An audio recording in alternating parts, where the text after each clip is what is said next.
Bien, ahora vamos a aceptar a Elvira. Ahí está. ¿Qué me pone acá? Bueno, ahora sí. Tanto Elvira como Ivana. Ayer habíamos quedado en que hoy íbamos a ver trastorno, ¿dónde está? Ahí, trastorno del estado de ánimo, ¿sí? Vamos a hablar de lo que son trastornos depresivo mayor, trastorno distémico y lo que es trastorno bipolar. Bien, comenzando por una pequeña introducción de lo que son los trastornos del estado de ánimo. ¿Sí?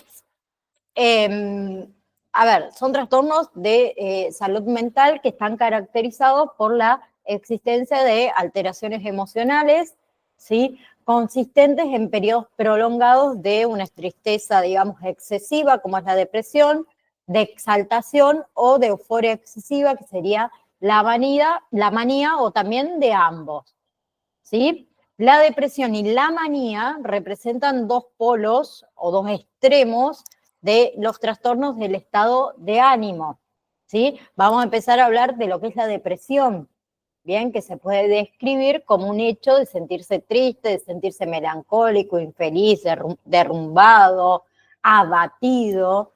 A ver, la mayoría de nosotros se ha sentido alguna vez de esta manera durante un periodo de tiempo corto.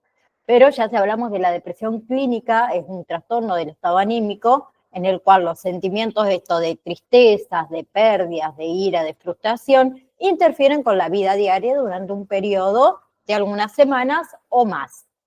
¿Sí? La depresión puede suceder en personas de todas las edades, o sea, adultos, adolescentes, adultos mayores y niños.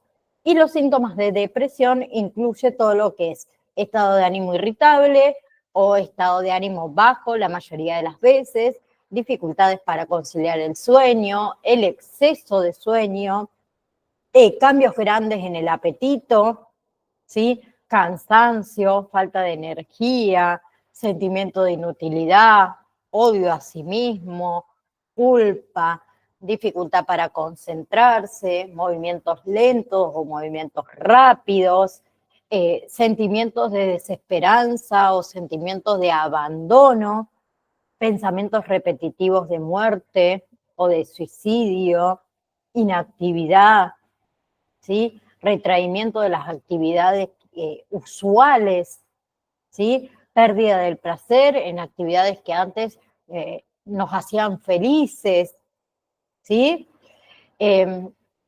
Los niños sí pueden presentar síntomas distintos a los de los adultos, ¿sí? Con los niños hay que vigilar especialmente los cambios en el rendimiento escolar, los cambios en el sueño, los cambios en el comportamiento, ¿sí? Entonces, si uno cree que un niño puede estar deprimido, vale muchísimo la pena consultar con el proveedor de atención médica, ¿sí?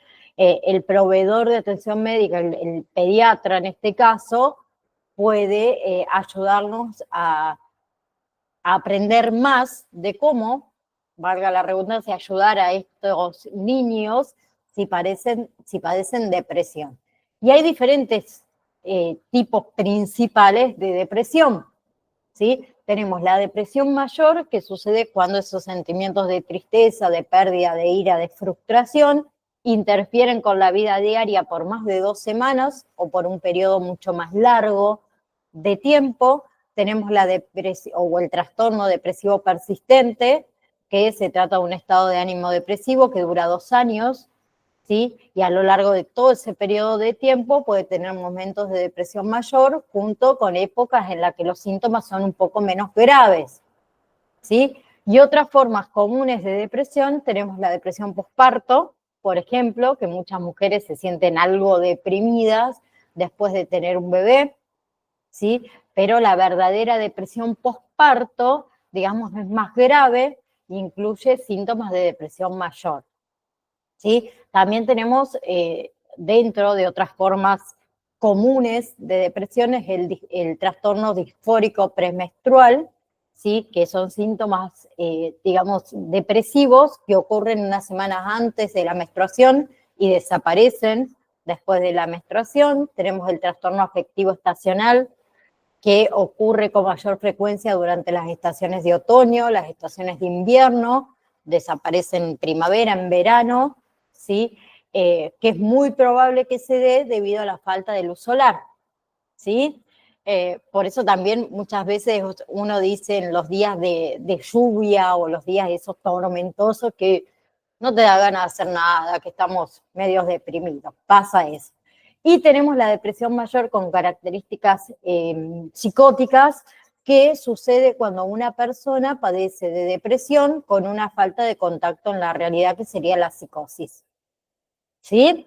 Y el trastorno bipolar sucede cuando la depresión en realidad se altera con la manía, ¿sí? Que antes se conocía como maníaco-depresión o maníaco-depresivo, y la depresión es uno de los síntomas del trastorno bipolar, ¿sí? Pero ya vamos a hablar bien en profundidad de este. ¿Por cuál vamos a empezar? Primero, por el trastorno distémico, ¿sí? Que se define como un trastorno afectivo crónico que persiste por lo menos 2 años en los adultos y 1 año en adolescentes y en niños, ¿sí? Y según el Manual de Diagnóstico y Estadístico de los Trastornos Mentales, la edición 5, se clasifican 2 subtipos. Uno es la distemia de inicio temprano, ¿sí? Que se da antes de los 21 años de edad, ¿sí? Y la de inicio tardío, que se da después de los 21 años de edad. Generalmente, antes de los 21 años de edad, se puede observar trastornos de conducta, déficit de atención e hiperactividad y algunos síntomas vegetativos. Es muy importante por ahí distinguir tempranamente la distemia de otros tipos de depresión. ¿Sí? El fin, ¿cuál va a ser? Brindar un tratamiento oportuno que atenúe ese impacto continuo de síntomas que están caracterizados por pobre conciencia, podemos decir, del estado de ánimo, de los pensamientos negativos, de la baja autoestima, ¿sí? Lo que va a deteriorar progresivamente la calidad de vida. ¿Bien? Pero, a ver, la etiología es bastante compleja y dado los variados mecanismos, tanto biológicos, psicológicos y sociales involucrados, por eso es tan multifactorial el tema de los trastornos sistémicos. ¿Sí?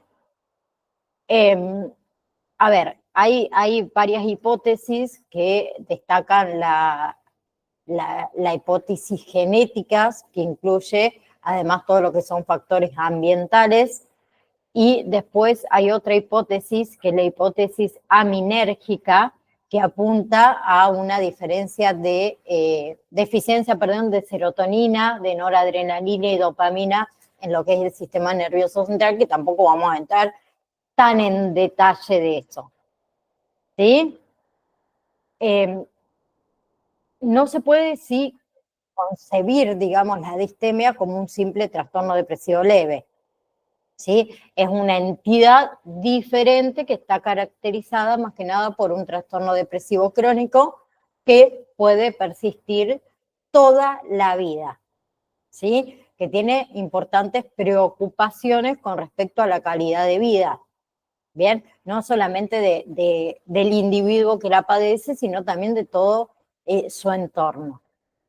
Por otro lado, tenemos el trastorno bipolar, ¿sí? O con el otro nombre que lo pueden conocer, enfermedad maníaco-depresiva, ¿sí? Que es una afección también del estado de ánimo que puede provocar cambios de ánimos intensos. O sea, en ocasiones puede uno sentirse extremadamente animado, eufórico, irritable, con mucha energía, ¿sí? Que eso se conoce como episodio maníaco, ¿sí? Y otras veces puede sentirse deprimido, triste, desesperanzado, indiferente, que eso se conoce como episodio depresivo, ¿sí?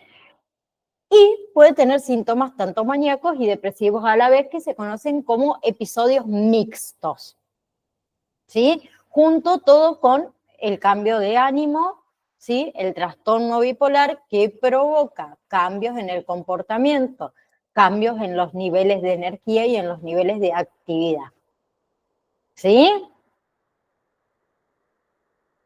Bien, y recuerden que el trastorno bipolar antes solía tener otros nombres, como la depresión maníaca o el trastorno maníaco depresivo, ¿sí?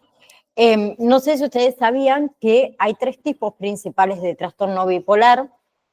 Tenemos el trastorno bipolar 1, que incluye todo lo que son episodios maníacos que duran al menos 7 días, o síntomas maníacos que son tan graves que necesitan atención hospitalaria inmediata, ¿sí?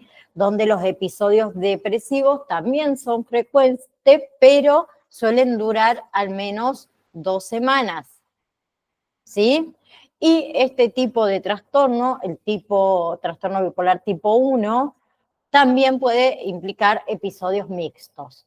Luego tenemos trastorno bipolar tipo 2, ¿sí?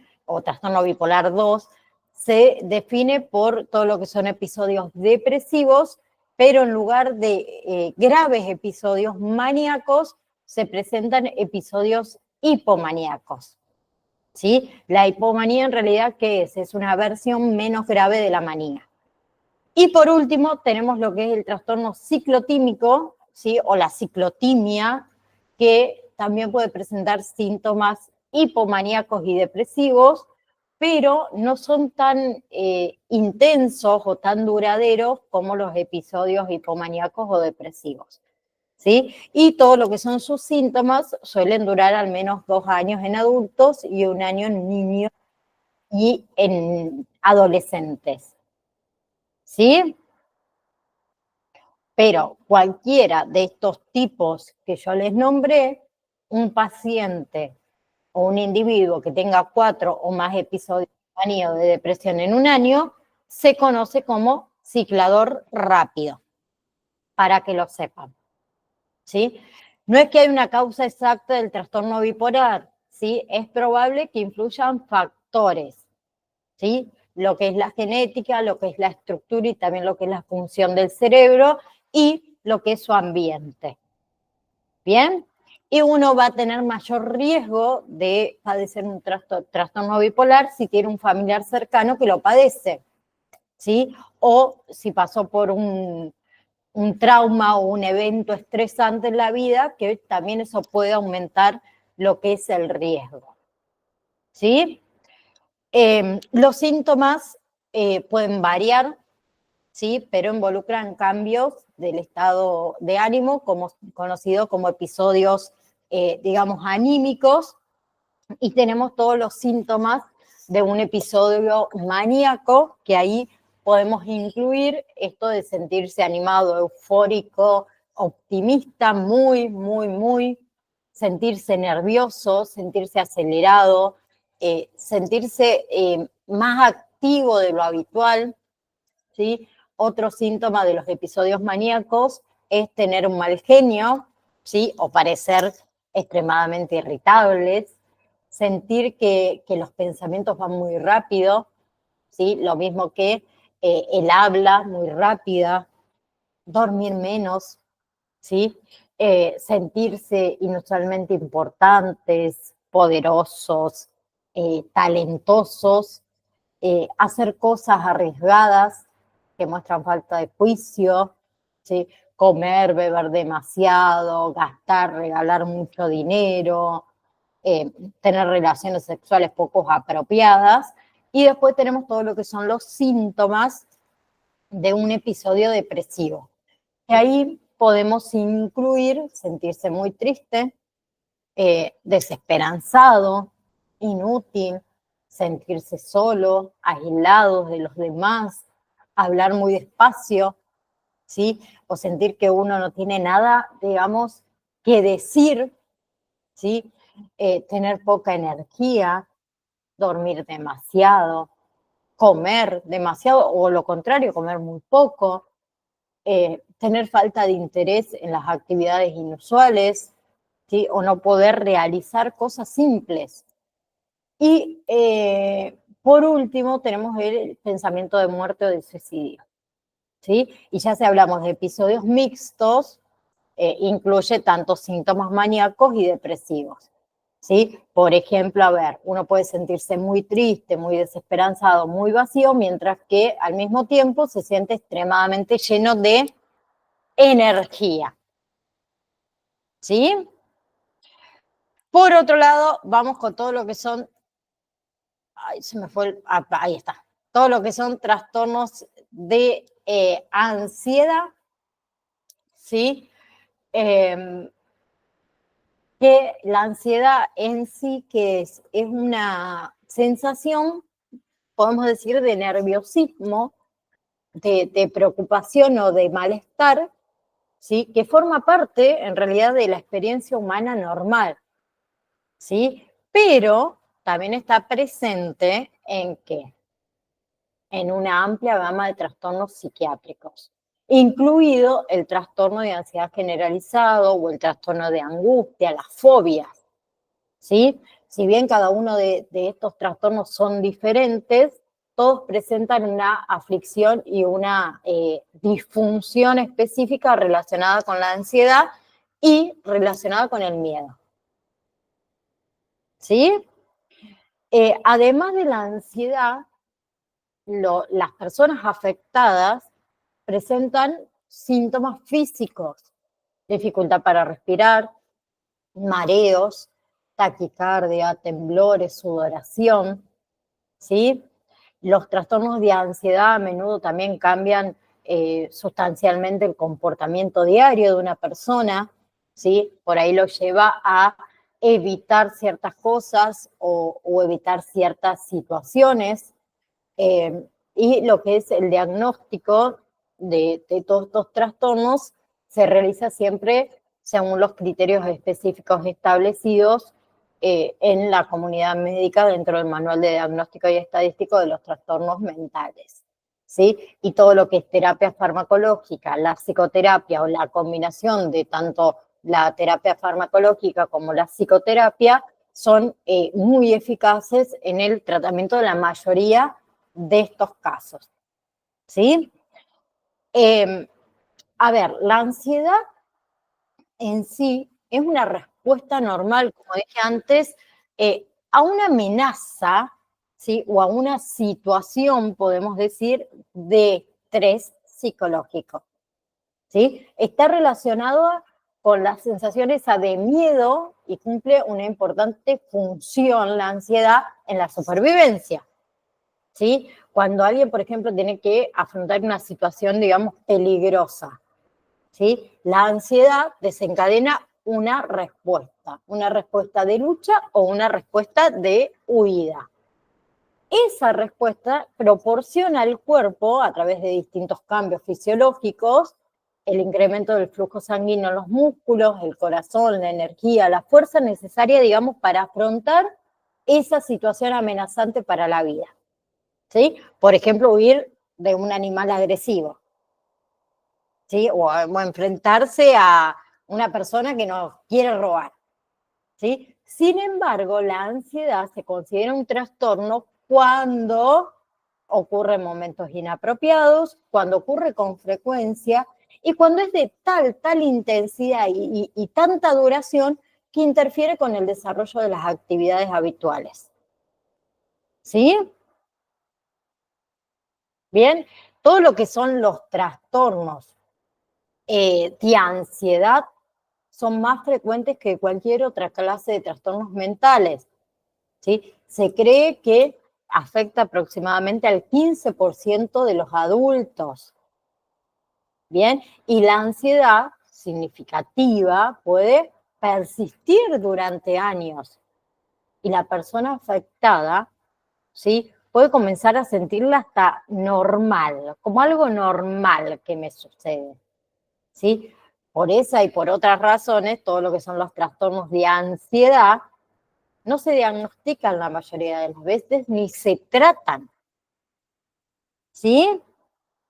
Entonces, con respecto a los trastornos de ansiedad, vamos a incluir el trastorno de ansiedad generalizado, ¿sí? Vamos a comenzar por ese, que consiste más que nada en la presencia de un estado de preocupación, un estado de nerviosismo excesivo en relación a diversos acontecimientos o a diversas actividades, ¿sí? Entonces, la persona afectada sufre ansiedad la mayoría de los días durante un periodo de 6 meses o más, ¿sí? La persona que está afectada está ansiosa, está preocupada por diversos temas, por diversas situaciones, actividades, digamos que está ansiosa, ¿sí?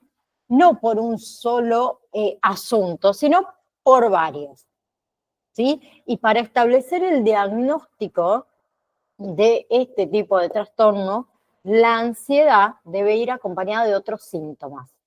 Por ejemplo, la tendencia a cansarse con facilidad, la dificultad para concentrarse y la tensión muscular.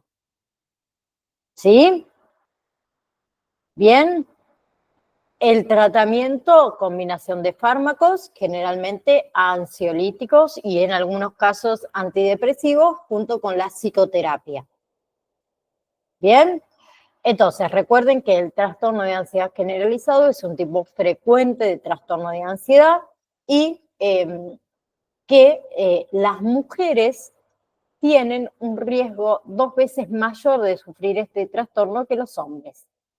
¿Sí? Es un trastorno que a menudo comienza en la infancia o en la adolescencia, pero su inicio puede darse en realidad a cualquier edad.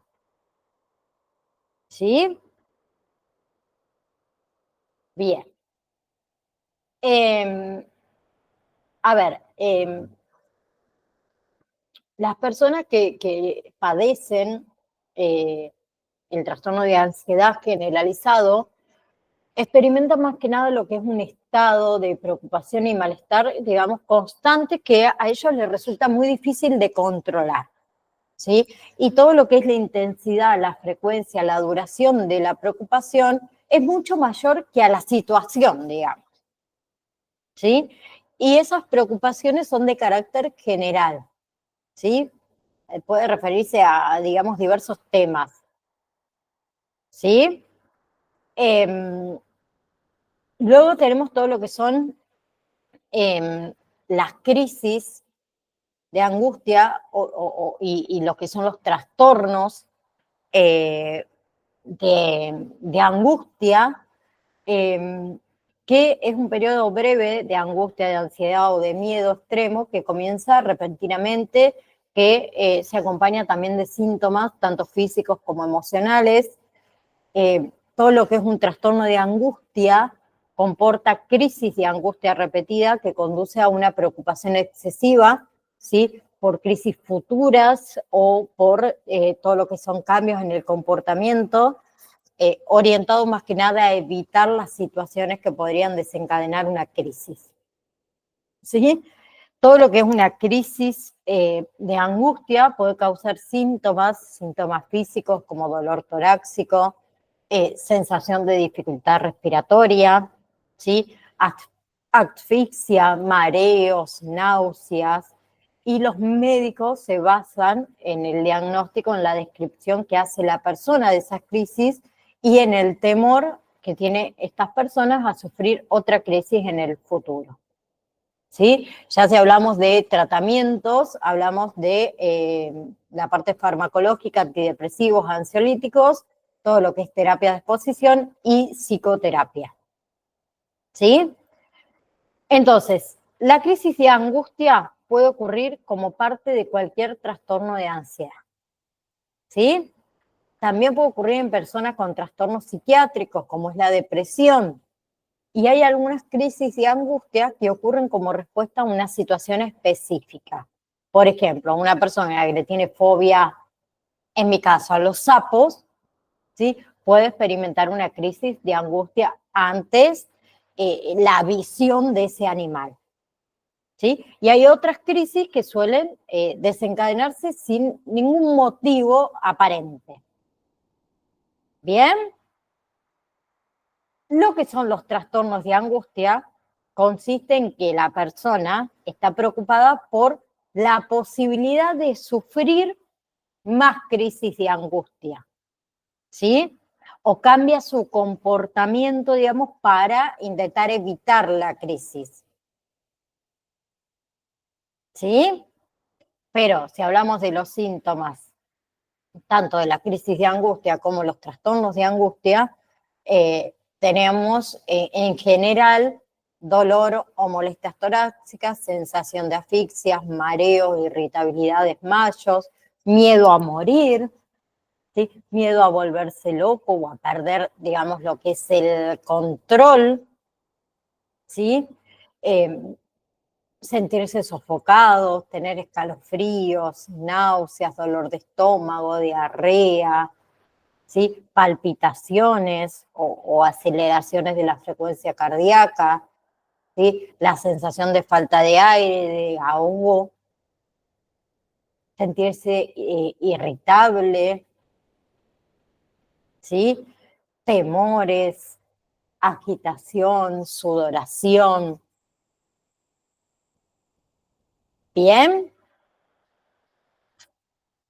Bien. Eh, un segundito, deme.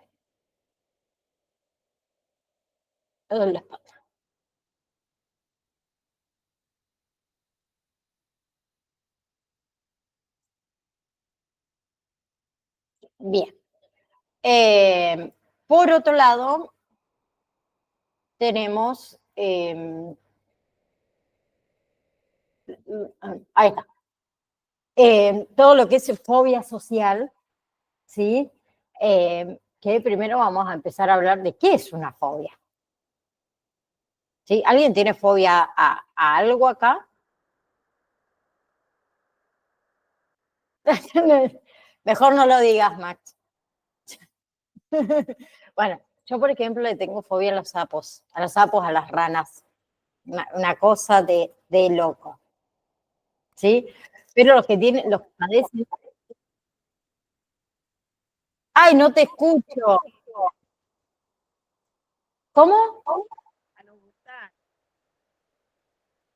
Los gusanos, ¿A los gusanos?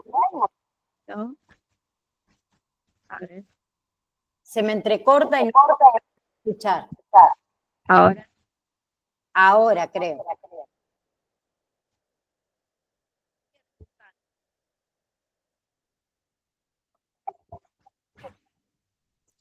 No te escucho.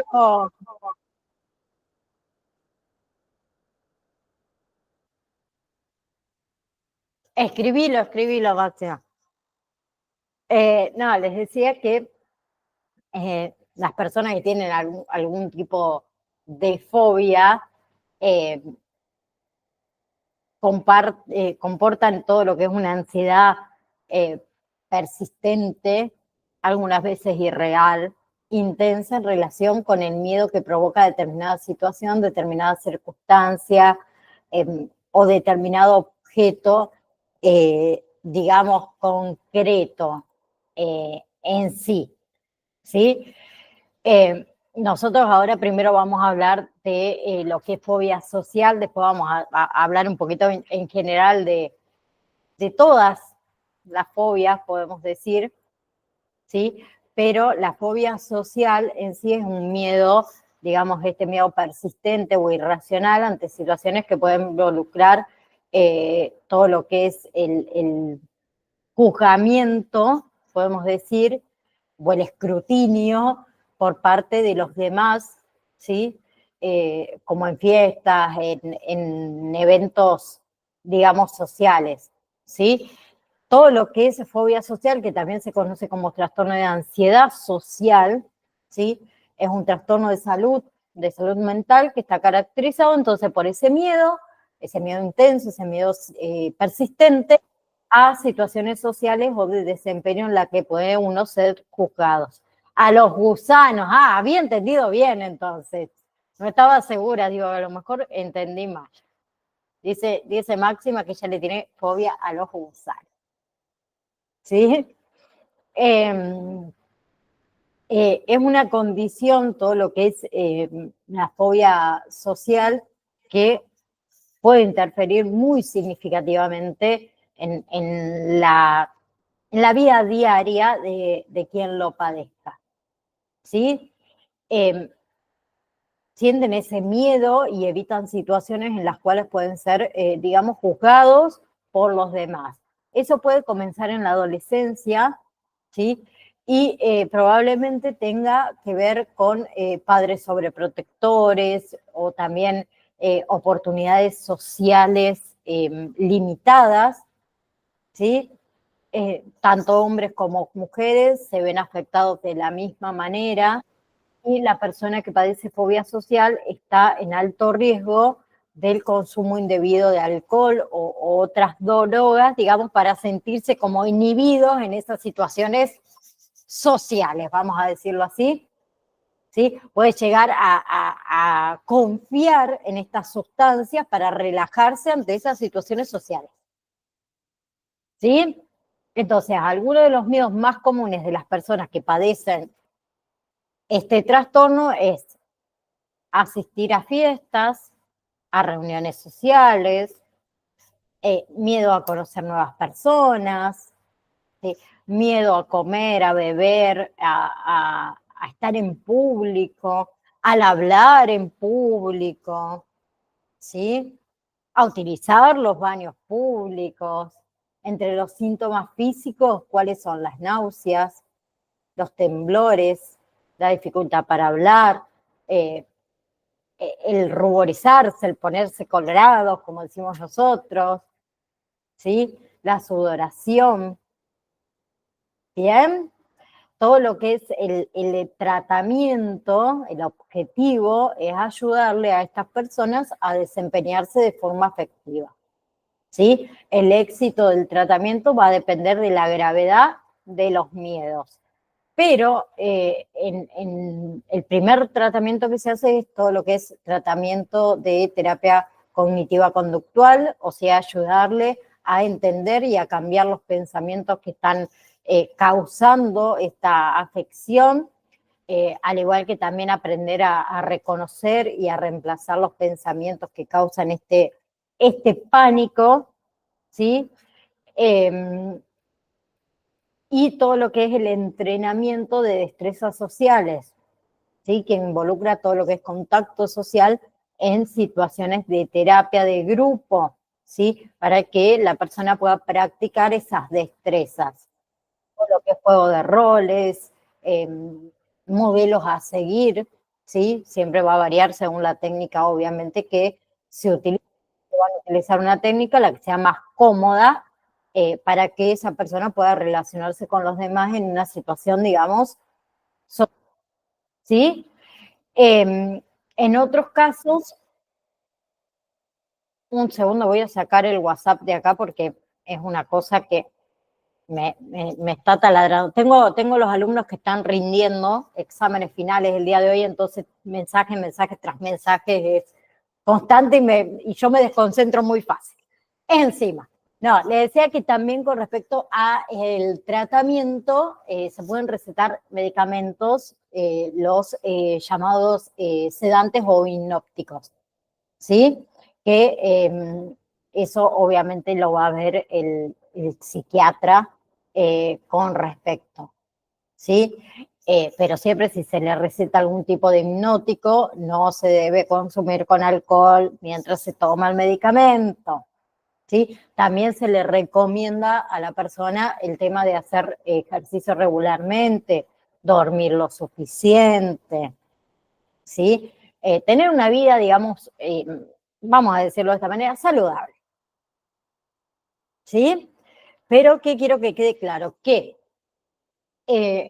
la ansiedad causada por una fobia altera la vida cotidiana de las personas que están afectadas, ¿sí? La puede llevar a evitar determinadas actividades o determinadas situaciones, ¿sí? Mayormente el diagnóstico se basa en los síntomas.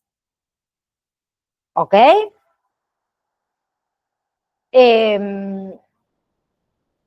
A ver, hay muchísimos tipos de fobias, no vamos a entrar específicamente en cada una porque solo en lo que es trastorno de ansiedad tenemos lo que es la fobia social, ¿sí? Ahora sí, vamos a el último, que son trastornos somatoformes, ¿sí? ¿En qué se caracteriza todo lo que son los trastornos somatomorfos o somatoformes? Depende cómo lo encuentre. Se caracteriza más que nada por la presencia de uno o más síntomas, tanto orgánicos, crónicos, que están acompañados de niveles bastante significativos y también desproporcionados de angustia, de preocupación y de dificultad en el funcionamiento diario relacionado con esos síntomas. ¿Sí? Digamos, las personas están preocupadas por sus síntomas. ¿Sí? Y también invierten una cantidad excesiva de tiempo y de energía en esos síntomas. ¿Bien? A ver, entonces, podemos decir que el trastorno o los trastornos somatomorfos reemplazan varios diagnósticos que se utilizaban anteriormente, como era el trastorno de somatización, ¿sí? La hipocondría, el trastorno por dolor, ¿sí? El trastorno somatoforme, indiferenciado también es otro, y otros trastornos, digamos, relacionados. Todos estos trastornos que implican somatización, ¿sí? La expresión de factores mentales como síntomas físicos, ¿sí? Somático, ¿qué significa? Viene de un término griego, que es soma, que significa cuerpo, ¿sí? Entonces, en este trastorno, la principal preocupación de la persona afectada se refiere a los síntomas físicos, ¿sí? Dolor, debilidad, náuseas, fatiga, ¿sí? Sensaciones corporales. Que la persona puede sufrir o no un trastorno físico que cause esos síntomas. ¿Sí? Por eso siempre yo digo que no hay que restarle atención, realmente es una cosa de loco. No hay que restarle atención cuando alguien nos manifiesta que tiene un dolor, sea cual fuera, porque está diagnosticado que tiene trastorno somatomorfo, ¿sí? Porque quizá ese dolor es real y nosotros le estamos restando atención, ¿sí? Entonces, se presenta cuando una persona siente una ansiedad sumamente extrema, exagerada, podemos decir, a causa de síntomas físicos, ¿sí? Entonces, la persona que tiene pensamientos, tiene sensaciones y también tiene comportamientos tan intensos relacionados con los síntomas que siente que no puede llegar a hacer ninguna, ¿sí? O algunas actividades de la vida diaria, ¿sí? Y ellos pueden creer que todo lo que son los procedimientos médicos cotidianos son hasta mortales, ¿sí? Esa ansiedad puede no mejorar a pesar de todos los resultados normales por ahí de exámenes, ¿sí? Y la reconfirmación del médico, entonces son los que suelen también pasar de un médico a otro, queriendo buscar un diagnóstico que quizás no existe, entonces son los que deambulan, podemos decir, de un médico en otro, ¿sí? Pero quiero que quede algo en claro, que las personas que sufren estos tipos de trastornos no es que fingen sus síntomas. El dolor y los demás síntomas son reales, ¿sí? Pero pueden no ser provocados por un padecimiento de salud, ¿sí? Sino por un padecimiento de salud mental, ¿sí? A menudo no se pueden encontrar causas, digamos, físicas, ¿sí? Sin embargo, todo lo que es el problema principal es la relación externa y los comportamientos relacionados con esos síntomas, ¿sí? Generalmente comienza antes de los 30 años, ¿sí? Y se presenta mucho más en mujeres que en hombres. Bien, no está claro por qué, ¿sí? Ni por qué se presenta esta afección en las personas. Es cierto que hay factores que están involucrados, que es la genética, ¿sí? Los antecedentes familiares, la educación, tener uno una perspectiva negativista, uno ser más sensible físicamente y emocionalmente al dolor o a otras sensaciones, ¿sí? Dentro de estos trastornos tenemos lo que es el trastorno de conversión, ¿sí? Que es una condición en la que las personas experimentan síntomas que no tienen explicación física, ¿sí? Incluir síntomas como debilidad, como trastorno del movimiento, problemas sensoriales, desmayos, ¿sí? Casi siempre son desencadenados por eventos estresantes o por problemas emocionales o puede ser también por trastornos mentales como es depresión, por ejemplo. Es una condición, digamos, que es autolimitada, ¿sí? ¿Me dan un segundo que me golpean la puerta? Ya regreso. Quiero que terminemos con trastorno de conversión y hipocondriasis, así no me queda colgado. Denme un segundo.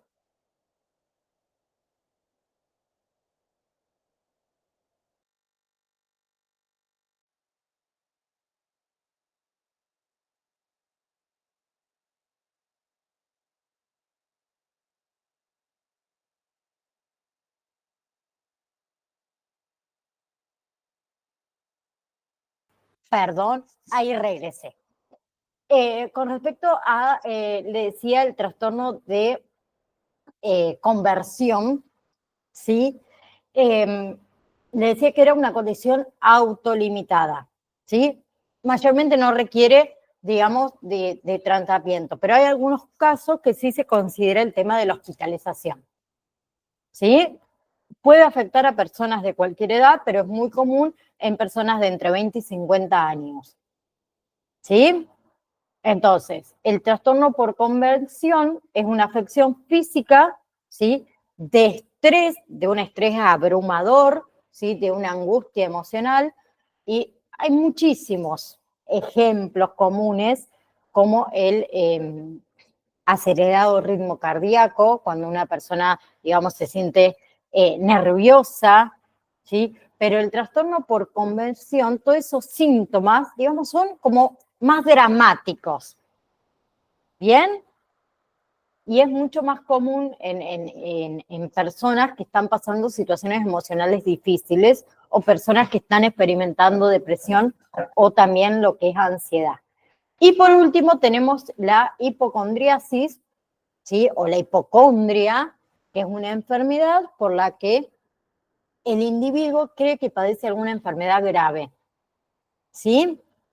El origen en realidad el término hipocondriasis o hipocondria hace referencia a una región anatómica que es el hipocondrio, que está situado debajo de las costillas y de lo que es el apófisis sifoides, ¿sí? La puntita, digamos, del esternón, donde se creía que ahí se acumulaban los vapores causantes del mal, ¿sí? Bien, y la hipocondria en realidad es, digamos, la esencia, ¿sí? Es en esencia, digamos, una actitud que el individuo adopta ante la enfermedad, ¿sí? Y las personas con hipocondria o hipocondriasis o hipocondriacas, se somete constantemente a análisis, ¿sí? Están constantemente preocupados, incluso podemos decir obsesivos, ¿sí? De las funciones fisiológicas básicas, ¿sí? Piensan muchas veces que son fuente de una enfermedad biológica, ¿bien? Y es el temor constante entonces de tener una enfermedad grave, por más que los médicos digan lo contrario, ¿sí? Y debido a que esa persona está muy ansiosa por su salud, ¿sí? Es posible, como les dije antes, que deambulen o que visiten a varios médicos, ¿sí? Y cuando el médico le dice que, o le informa que no tiene ningún problema de salud médico serio, ¿sí? Es posible que esa persona no le crea, ¿sí? Y se sienta frustrado y se sienta deprimido porque no le dan en la tecla con lo que él tiene o lo que ella tiene, ¿sí? Es una preocupación y es un miedo a las enfermedades graves, ¿sí? Bien, les voy a dejar de compartir pantalla. Un segundito, acá voy primero en esta, porque si no, voy con con la otra compu hago lío. Ay, ¿qué me pasó? Me quedé en negro. Ahí está, ahí está. No. Bien, chicuelos, voy a abrir el campus virtual para anotarme en realidad yo, qué vamos a dar cuando volvamos en febrero, porque después en febrero yo ya no me acuerdo más. Tengo ese problema. Entonces, como tengo todo anotadito acá, yo me voy a anotar con lo que vamos a continuar en febrero cuando regresemos. Ustedes no me van a creer, pero tengo una alumna que me llamó 25 veces por teléfono.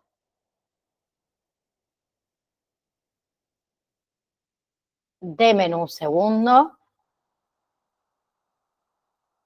que estoy viendo el campus virtual. Estoy llegando al módulo número 4, vamos a ser sinceras. Ahí está. Bien, nosotros terminamos de ver nociones generales de psicopatología y psicofarmacología. Cuando volvamos en febrero, vamos a ver acompañamiento terapéutico en la niñez y adolescencia.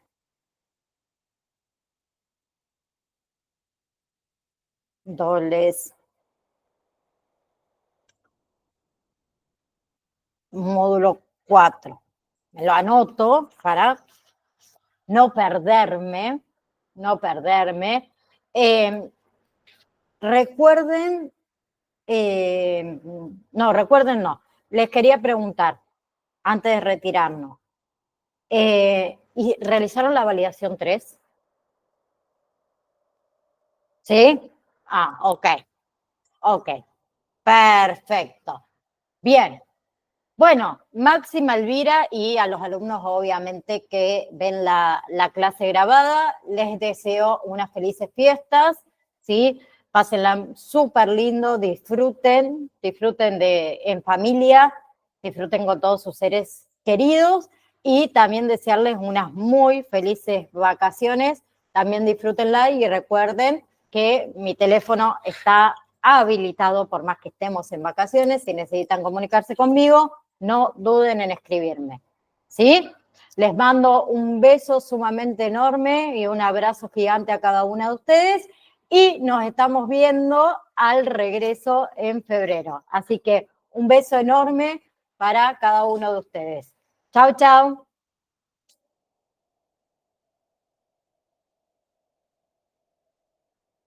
Gracias. Muchas gracias, Elvira, también. Felices fiestas.